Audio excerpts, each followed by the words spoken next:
There's a civil war within Call of Duty right now. Keyboard and mouse players are saying that controller is overpowered, and controller players are saying that keyboard and mouse is overpowered. So I'm here today to settle the debate. The final verdict says that controller is overpowered, and I'll show you exactly why. Call of Duty is primarily a controller game, which is why aim assist is so broken, and that makes it dominant over keyboard and mouse players. Controller players will say that keyboard and mouse players are better because they have their whole arm to aim, while a controller player only has their thumb. But aim assist, if you know how to use it correctly, will give you an inhumane reaction time. It will track the enemy before you even really see the enemy, making it so it's just nothing can really compete with that, which is why all the professional players are on controller, and you won't see a keyboard and mouse player in the top 250 on ranked play. That being said, I will be showing you guys how to make aim assist extremely broken in this game. Even if you're a keyboard and mouse player, I guarantee you this video will have a lot of helpful tips if I can figure out how to back out of this menu. Oh my god. And this video is pretty similar to the last one I made, but it's going to go more in depth, and there was a couple settings that I forgot to go over. To keep it simple at the beginning though, for the sensitivity, I do recommend you guys to play on a lower sense. Warzone, you can get away with the higher sensitivities because the map's a little bit bigger. There's sometimes more things going on, but overall, there's a reason why all the professional players play on like 6.6, 7.7, and 8.8. You don't really see them going past that. Majority, including myself, are going to be on 7.7. This is so you have very good centering. That white dot on the center of your screen, make sure that is where an enemy could be at all times. So all you have to do is ADS in fire. That's going to save you a lot of time and make it so you can hit that first shot a little bit easier. Having a sensitivity like 7.7 is going to make it a whole lot easier to have that good centering. If you're having trouble finding the best sensitivity, I will be showing you guys some practice drills and some very good tips that will help you find that sensitivity. Before that though, we are going to be going over the dead zones. The dead zones are more in relation of movement, but if you have good movement in this game, that will lead to better aim. And so that left stick max, min, I like to have it on 0, so then the second I move it, it just automatically registers. My guy does walk forward by himself a little bit. I have a little bit of stick drift, but I'd rather the game be a little bit more responsive to me, so I recommend 0. For the left stick max, I have mine at 70. This is going to make it so all I have to do is move my stick from the center to 70% to get the max movement speed. If I have this at 100, I have to go to all the way to 100 to get to 100% movement speed. While I was at 70, I only have to move it to here to get to 100% movement speed. The lowest I've seen anyone go is like 45. This game, there's a lot of different movement things that you should do, so like 45 will mess me up. I like 70. I'll show you guys how to find the best one, but I think most of you guys will like 60 or 70. For the right stick min, I just have mine on 5. Even if I have a brand new controller, I will not use 0. I find that if it's on 0, I like overcompensate on the recoil control, and having a little bit of like having a little bit buffer room in there makes it easier to control recoil. It's not as sensitive, but still is very sensitive. And so on a brand new controller, I'll usually use 3. If I've used the controller for a couple weeks or I've dropped the controller, then I'll up it to 5. My controller still has a lot of stick drift, like a lot, where I have to go up to like 9. I still keep it at 5. Maybe if you're past like 10 or 11, you probably want to look into a new controller. For the right stick max, we are going to be having it at 99. Then left trigger, right trigger, just keep those at 0. Now for the aiming settings, we are going to be tabbing over and then go into the aiming advanced settings. In here, you guys are going to see a setting that not many people talk about, and that's why I want to remake this video. This is going to be your ADS sensitivity transition timing. Before, even all the pro players, we would all use instant. This is basically going to be correlated into your ADS sensitivity multiplier, which to find that, we're going to back out of this, and then we are going to tab up to sensitivity multiplier. I should have went over this first, so it's not too complicated, but the ADS sensitivity multiplier is right here. This is basically your sensitivity while you're ADS'd. So right now we have 7.7. We go to ADS. It's going to get slowed down to about 85%. So I think that's like 6.5 sensitivity around there. I like this a lot because it just makes it a little bit easier to stay on target when I'm ADS'd. And this is personal preference in a way. Some people do like to have it down at like 0.6, but you'll see most of the pro players having it at like 0.8, 0.85, 0.9, 0.95, or 1.0. Only psychos will go like past that. If you're sniping, that is actually kind of helpful, but for most cases, I think a lot of you guys will like 0.9, 0.85, or 0.8. I like the 0.85, and again, I'll show you guys some drills how you can figure that out, like, find the perfect one for you. So now back to the ADS sensitivity transition timing.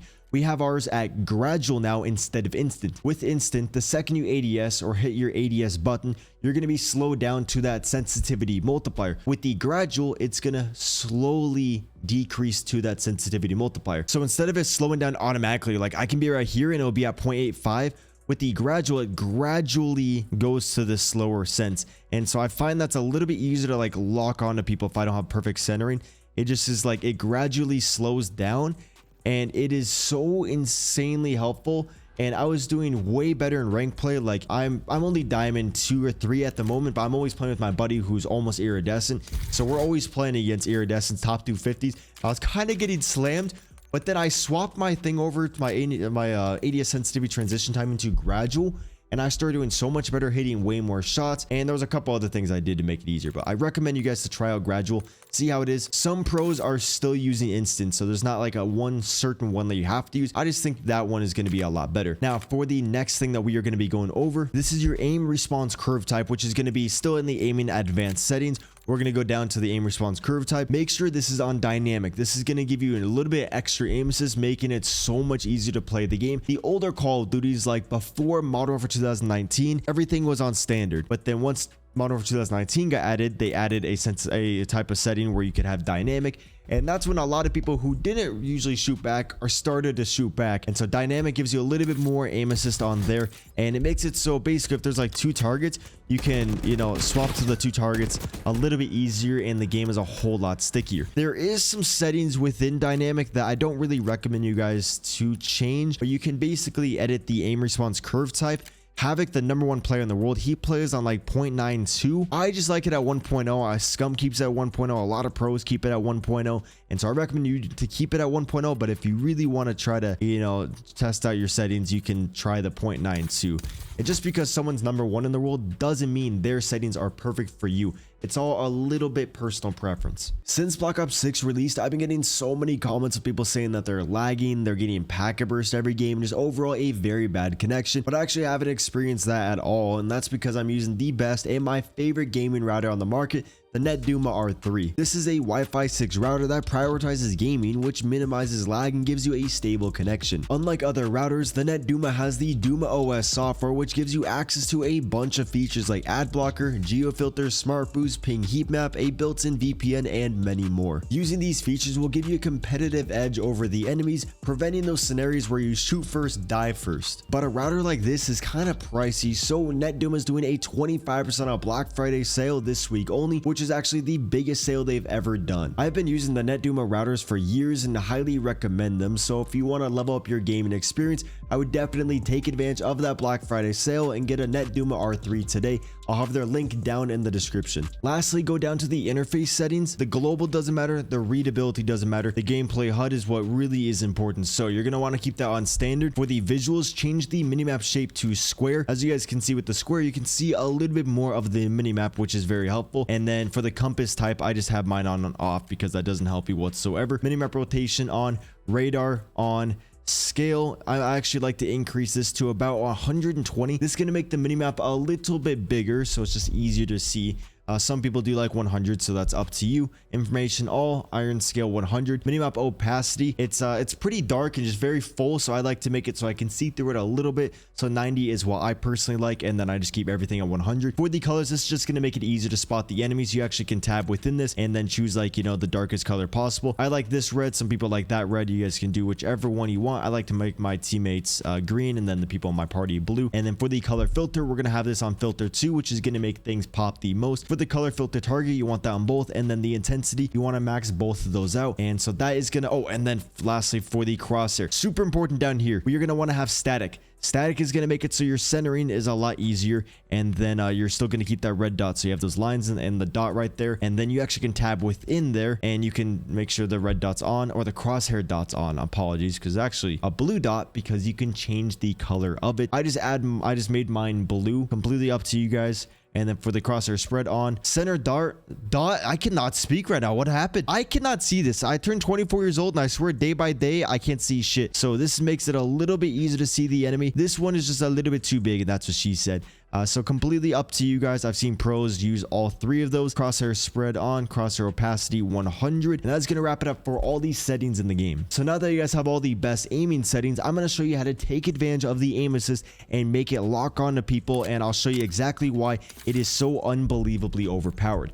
Now, we are going to be going over here to the private match, and I do recommend you guys kind of doing this before you play. This will make you a much better player. If you're not really feeling like you're improving, it's probably because you're not warming up at all. The second I started to warm up and do these drills, this is when I started to actually get a lot better at Call of Duty. So even though a lot of the rank play maps on like Vault and things like that, Skyline, I do recommend you guys just to go over to Nuketown. This is just because we're trying to, warm up the aim for the day. We're going to swap the mode over to free-for-all, and then we are going to increase that time limit to like 45 minutes. That doesn't really matter too much. I'm gonna increase the score limit just way up there, so nothing's holding us back. I'm gonna keep everything else the same, and then we are gonna be going over here and we are gonna be adding a couple bots, and then you are gonna want to add a gun that you want to practice with. For me, in ranked play, the Krig C is the AR meta, and then the Jackal is gonna be the SMG meta, and so we're just gonna be rocking that.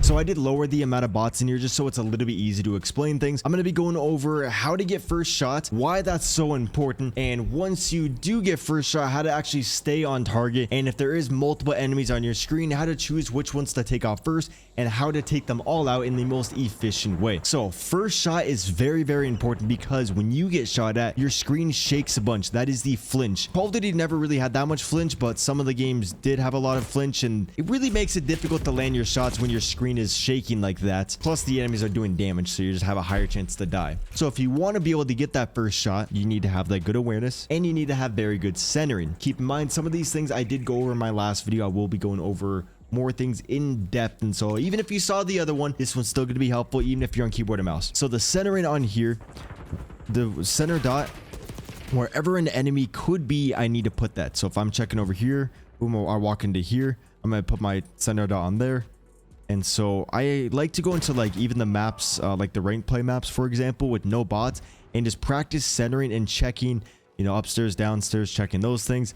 And when you do this, when you have the good centering, that means if there is an enemy in one of those spots where they could be, all you have to do is ADS and fire. When you ADS and fire, you're saving a lot of time rather than like, say if you're like centering down here, you see the enemy, then you gotta like look up and boom. Or if you just had good centering, you just ADS and fire. So it saves you that time, and that little millisecond that you save will make it so it's easier to land that next, or find the next enemy and just move around the map in an efficient way, and you won't shoot as many bullets at the floor. You hit the first shot on there, so you save ammo.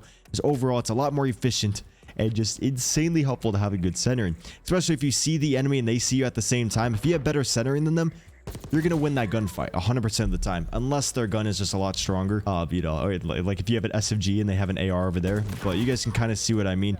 Go into a map and just practice having good centering on these enemies. A lot of the time before my rank play session, I will just practice the centering like this. If I ADS over here, I won't drag over and try to flick onto them. I'm literally gonna unaim and re-aim on them. Even though in a rank play match, you don't really have time for that, so you're just gonna flick over. But in the private match, I want to practice having that good centering, so I'm gonna keep moving around until I have that. And so definitely keep on practicing this in a private match, or if you're on Warzone and like Plunder or something, until you don't really miss anymore. Like a big part of warming up and getting better at Call of Duty is just like playtime and engagements. How do you speed up the engagements? You go into a private match and just shoot some bots. And so like even if you're playing in a lobby where the enemies aren't that good, you're still going to get a lot better because your aim is going to get pretty good. Doesn't mean your game sense is going to get better, but your overall aim will get so much better, I promise you, if you have good centering. Now once you start shooting at the enemy, a lot of people will shoot, they'll stop, and then they'll just use that right stick to continue trying to aim on them. And a lot of the time you'll see people do this, or you probably have experience of like seeing the enemy and you just can't hit them. Your aim is like that. It's just very shaky. That's because you should not be using the right stick. You should always be using that left stick. You see this strafing? For one, this makes you a harder target to hit. And for two, it makes it so you get your rotational aim assist. This is going to basically lock on to the enemy. And this is why controller is way more overpowered than keyboard and mouse. Keyboard and mouse doesn't have any aim assist. This literally will instantly lock on to the enemy before you even realize it. So it has inhumane reaction times. And you get aim assist through walls at times. So when I'm strafing, it gives me extra aim assist, making it so it locks onto the player. And if they're moving a lot, like if they're dolphin diving, you'll see by just strafing, your aim is going to lock onto them and track them through their whole dolphin dive. Now, I still use the right stick in the gunfight, mostly to control the recoil or to do like little fine movements. And so it's kind of like a combination of both. But I am always moving this left stick, which is why the infiltrator stock can actually be pretty good. It's just like, we have the 5 attachment build. You only can do that really on the 8 attachment because you need those other ones. And so when I strafe in here, makes it so it locks onto the target, makes me a harder target to hit, and I don't really, you know, miss as many shots. So the right stick is literally just for like lining up your shot, you know, having the good centering, looking around, scanning the map and things like that. And then you use that left stick once you're in the gunfight to actually stay on target. And you still use the right a little bit just to make those fine little adjustments and to control the recoil. Now, what if there's like 2 enemies on your screen or 3 enemies? Obviously, if there's one looking at you, you want to take that guy out first. But if there's a guy up there and then 2 down here, usually I'm going to take out the guy that's about to get into cover, get the guy out in the open, then get that guy. And, you know, I'll use the cover to my advantage. A lot of people will be like, boom, boom, boom. You want to actually fire on ADS, fire on ADS, fire. So you want to like re-snap onto the target. That is going to make it a little bit easier to actually be accurate because you get aim assist into your hip fire. And since, you know what, like I was saying, if you're using this right stick to like aim, it's a little bit harder and you might like over swipe or something like that. So then when you un-ADS and re-ADS, it makes it a lot easier to stay on target. And so definitely get in a habit of doing that. Go into a private match and do this over and over until you're very used to it. Although you'll see like when I'm streaming rank playing things that I still will be doing little flicks like that because it's pretty satisfying. It's pretty fun. I've gotten to the point in the game where if there's an enemy on my screen and I'm warmed up for the day, I'm not going to be missing. No matter the situation, I basically won't miss. Obviously, maybe a few shots here and there, but overall I can kind of flick and be accurate. But a lot of time I will go like that because it's just a whole lot easier. It really is easier. So always, if you see a guy there, boom, boom. Don't boom, boom. Do not do that. And having the good centering will help you with that. So right there, that was bad centering. I took time to drag over when I could have just boom if I had that better centering. One thing that will help you with that is looking at the minimap. Right now, if we see the minimap, there's 2 dots. I literally know exactly where those guys are because of the minimap. So I can just go here, boom, pre-fire and kill them. I literally don't even have to look at the center of my screen. You'll see in rank play on my streams that my cat will hop up on the screen. I can't even see my screen and I'm still getting kills. A controller player, this is kind of off topic, but a controller player, you could put a sticky note in the center of your screen and you still can get kills because of aim assist. Anyways though, that minimap, I see enemies at the top. I just seen a guy right there fire his gun, but then, you know, now I see him over there. So I can literally pre-center on this wall. I see someone right there. I can pre-center that before I even get around the wall, which is why a lot of times, you know, you'll think the enemy's hacking or people will think you're hacking because of that. You know, you can center through the wall knowing that the enemy's there. I see him right on the left side of the bus, so I know he's going to be close. Boom, and he kind of was, but I kind of got the vicinity of where he's at, so I know how to play that situation. It's easier said than done to look at the minimap. Like, it just seems like common sense to look at it, but I guarantee you, if you go play a ranked match or just a regular match, you're not going to really be looking at the minimap. So what I like to do to warm up my brain to look at the minimap, since I still struggle at that, my friends still yell at me and I yell at them to look at the map. I will, whenever I hear gunfire, I'll immediately look at the map. Whenever I hear gunfire, I will look at the map. And now I see someone up there, so I'm going to head over here from fire, looking at the minimap. There's not too many bots firing right now, so it's a little bit hard to give you that example. Oh, I see someone downstairs. Boom. And that dot, it should tell you if they're above you or below you, more so with the UAV. So it's calling a UAV. I'm upstairs. UAV established. You see the white dot right there? I mean, the arrow? It's telling me that the enemy is below me. So now I know that he's not on the same level as me. He's going to be below. Now, if I'm on the same level, there's no arrow there. So, you know, they're on the same level as you. And if they're upstairs, you'll see the arrow pointing up. And so looking at the minimap, you can instantly know if someone's above you. And right here, I see people on the minimap. I get that kill. I immediately look back at the minimap. In a game, I'm probably looking at the minimap 100 to 200 times. And it seems like a little tedious. And that's just like where the casual player just falls off because they don't want to constantly look at the minimap. But it gets into like a habit to where it's like literally doesn't matter whatsoever. And you enjoy it because it tells you exactly where the enemies are going to be. And another thing that you can kind of base where the enemies are going to be at is where your teammates are at. So if we look at the map right here, let's say I have a bunch of teammates on this side of the map. We all know the enemies are going to be over here. We all know the enemies are going to spawn on this side of the map if all my teammates are here. If my teammate, well, this map's very cookie cutter. It's just you spawn on one side or you spawn on the other side. Unless all my team is here, all my team is there, then the enemies will spawn like right here. Every map has different spawn points. Typically what I'm trying to say is that the enemies are always opposite of you. A lot of time, if you have your teammates right here, let's say you're covering up this quadrant, all of this side, they will probably spawn on the opposite corner. If your whole team is over here, they'll probably spawn right here. So the enemies are always spawning opposite of you. So like if I'm on the bottom left, they're probably spawning top right. So when I move over here, I kind of know to like pre-center the right hand side of the map, which is why rank plays like 4v4, because it's a little bit easier to, you know, actually track how many enemies there are and where they are going to be. And see right here, you guys can kind of see my centering of like, you know, I'm not ADSing fully, but I'm just centering just to, you know, make sure my shots lined up. Now I spawn right here, so I know there's for sure an enemy, or if my whole team is over here, the enemies are going to be over there. It gets more complicated if there's an enemy like there. I mean, if your teammate's there, your teammate's there, your teammate's there, and you're here, then it gets a little bit more complicated. But then again, they'll probably just spawn back there. That's why when you're playing with a squad, it's a lot easier compared to playing with randoms, because the randoms are going in these crazy places, making the spawns insane. So then it's really hard to predict the enemies. And so this next time you're in a match or in a rank play match, look at where your teammates are. I guarantee the enemies are going to be on the opposite side, unless you all died. If you keep on dying, you know, the enemies know where you're at. They all can get to these crazy spots. But if you're getting kills, you know where they're spawning. That's a big part. Just knowing where they're spawning, so you know where to pre-aim. And then to recap a couple things, remember, if there's a guy on the screen, good centering, ADS, fire, use that left stick to stay on target, and try to get the first shot. I will be bringing out a movement guide. I was supposed to bring it out a while ago, but there was a couple things that happened where I couldn't bring that out. One thing that I like to do, information, is just the shoulder. I just like the shoulder. You know, shoulder, you can get some information. Then you can maybe slide out and get the kill. You can break someone's camera. Basically, if I slide out faster, I'll see them before they see me, because the server just can't like keep up with the movement speed, which is why Omni movement can be so broken. If you're curious how to do this, I just jump, hit the slide, jump, hit the slide. And so a lot of time I will like to jump, hit the, like I like to do these long slides and practice staying on target in that slide. This is more in the movement guide that I'm kind of showing you, but this is a little tip I like to do while I'm aiming, is just to jump and try to be able to stay on target as you're doing this. And doing this into the gunfights in certain situations, like outside of a doorway, make you a very hard target to hit. Let's see if I can do it right here to this guy. So don't just try to fire like at the end. Literally fire right when you see them. Like if I'm jumping.